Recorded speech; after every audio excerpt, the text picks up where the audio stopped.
Greetings. My group members and I have been tackling the question of poverty. What is it? How does it manifest itself in our country, Kenya? And the remedies that we might use to help alleviate and eradicate poverty. Before we go on further, I'd like to introduce them, and they are Simiyu Arnold, and we have Zelfa Wanyonyi. So moving on the first question of what is poverty? Poverty is a state of not having the financial resources or essentials to maintain a certain standard of living. It can also be defined as someone who lacks a usual or socially acceptable amount of money or material possessions. Poverty is said to exist when the people lack the means to satisfy their basic needs. It's in this context that the identification of poor people requires the determination of what constitutes basic needs. Basic needs include food, water, clothing, and shelter, but also transportation, sanitation, education, and healthcare. Lack of these needs can be caused by various factors, including environmental, legal, social, economic, and political issues. Now, in our case study of Kenya, Kenya is a lower middle income economy, with Kenya's GDP hitting $150 billion as of 2024. This is due to the increasing technology innovation services, although Kenya's economy is the largest and developed in East and Central Africa. 63% of its population lives below the poverty line. This severe poverty is caused by economic inequality, government corruption, and health problems. In turn, poverty also worsens these factors. The Kenyan government efforts to address the poverty have also received help from international institutions. The incident rate of poverty has steadily decreased, as shown by a recent global multidimensional poverty index. What causes poverty in Kenya? Poverty is a complex issue that is driven by a combination of structural, economic, social, and environmental factors. Here are some of the key causes. Economic inequality.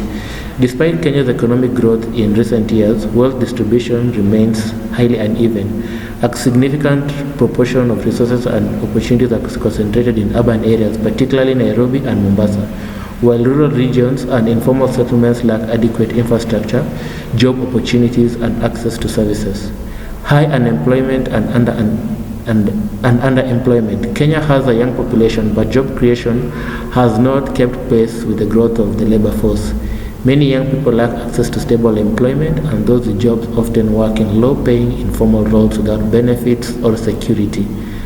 Agricultural dependence and climate vulnerability. A large part of the population depends on agriculture, which is vulnerable to droughts, floods, and other climate-related challenges. Extreme weather events and changes in rainfall patterns disrupt farming, leading to food insecurity and loss of income for rural households. Political instability and corruption. Political challenges have diverted resources away from development projects. Mismanagement of funds reduces the effectiveness of poverty alleviation programs, limiting access to public services like education, healthcare, and infrastructure development. Lack of access to quality education and healthcare. While Kenya has made strides in education, quality remains uneven, and access to secondary and higher education is limited, especially in rural areas. Poor healthcare services exacerbate poverty by making it hard for people to work or care for their families when they fall ill. Rapid population growth. Kenya's high birth rate puts pressure on resources and infrastructure, stretching educational, healthcare, and economic opportunities. As the population grows, the demand for jobs, housing, and services increases, often faster than the supply can keep up. Gender inequality. Women, particularly in rural areas, face limited access to education, employment, and property rights, which prevents them from fully participating in economic activities. This restricts family incomes and limits financial independence of a significant portion of Kenya's population. And finally, we have the debt burden. Kenya's rising public debt has led to high debt servicing costs, which strain the national budget and reduce funding for poverty alleviation and infrastructure projects. And how is poverty measured in Kenya? Kenya, poverty is measured using several approaches to capture different aspects of deprivation, including income, basic needs, and multidimensional poverty. Here is a look at some of those methods. We have the monetary or income poverty measurement. In Kenya, we have the poverty line. The Kenya National Bureau of Statistics defines the national poverty line, which represents the minimum income or consumption level needed to meet basic food and non-food needs. Then we also have the multidimensional poverty index. The MPI goes beyond income, assessing multiple deprivations that affect a person's quality of life. It considers indicators grouped into 3 dimensions, which is health, education, and standard of living. Households are classified as multidimensionally poor if they experience a deprivation in at least 1/3 of these weighted indicators. Consumption expenditure surveys. KNBS conducts regular surveys such as Kenya Integrated Household Budget Surveys to collect data on household consumption patterns. These surveys are critical in calculating both poverty lines and headcount ratios. Regional and demographic disaggregation. Poverty in Kenya is often analyzed by region, gender, and urban-rural decisions. Some areas such as arid and semi-arid regions in the north are known for higher poverty rates. This disaggregation helps policymakers identify where poverty is more severe and target accordingly. I'll now welcome my colleague to tackle the next part of our presentation.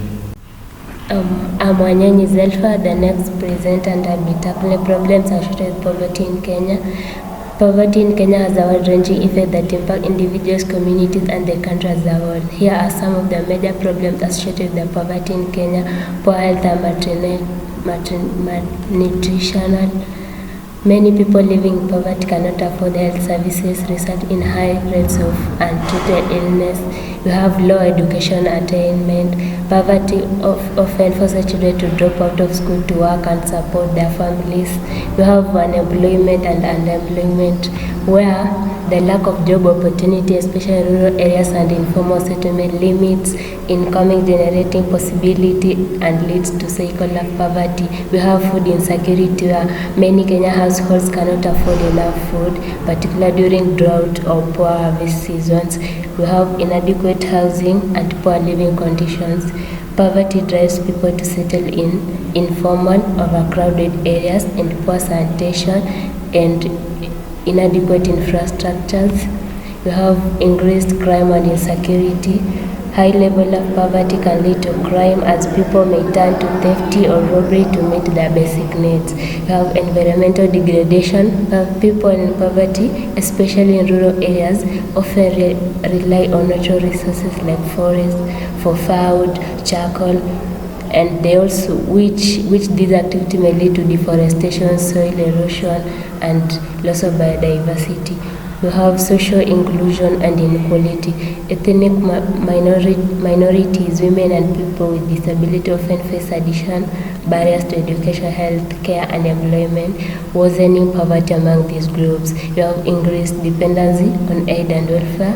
Poverty forces many households to depend on social programs and charity, which can create independence and reduce economic independence if not coupled.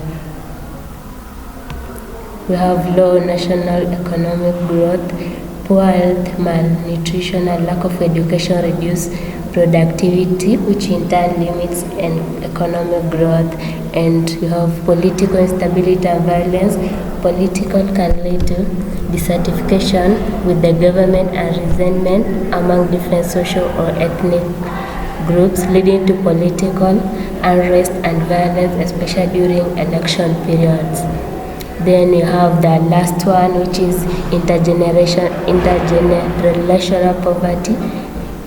Children born into poverty are more likely to face barriers to education, health, and employment, perpetuating poverty across generations. Without access to resources and opportunities, families remain trapped in poverty for generations, limiting social and economic mobility.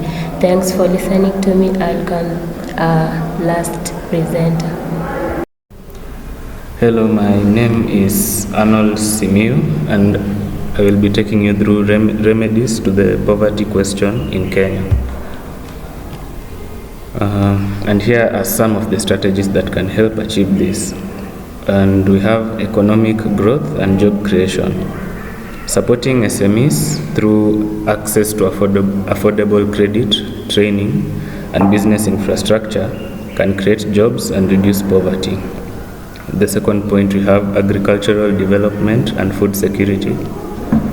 Here, by providing smallholder farmers with access to modern farming equipment, improved seeds, fertilizers, and training can increase productivity, reduce food insecurity, and enhance income.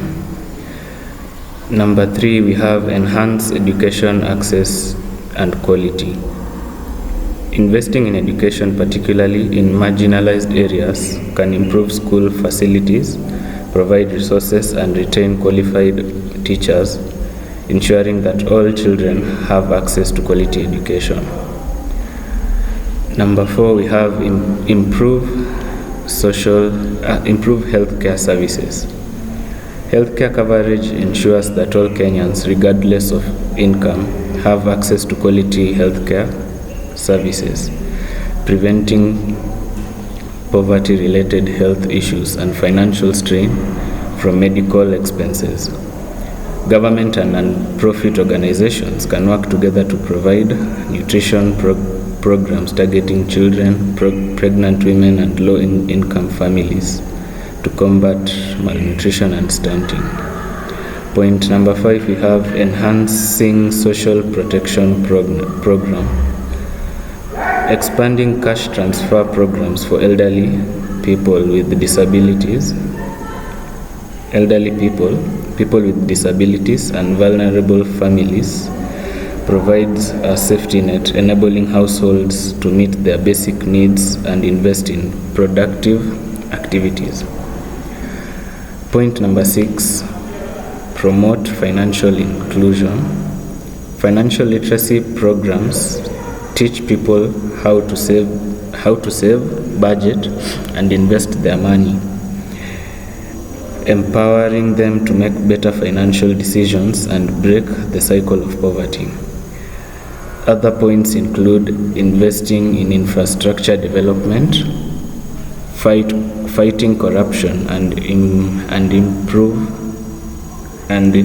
improvement in governance, encouraging innovation and technology, and with these points we can conclude that the combined strategies named above can provide a robust framework to reduce poverty in Kenya, promoting long-term economic stability and social well-being. Addressing poverty will require sustained political will, resource allocation, and commitment to both immediate and structural changes to create a more equitable and prosperous society. Alleviating and eradicating poverty in Kenya is a complex challenge that requires a comprehensive and multifaceted approach.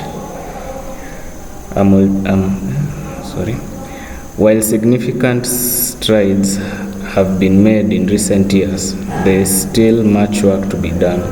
By implementing the strategies outlined above, Kenya can create a more equitable and prosperous future for all its citizens.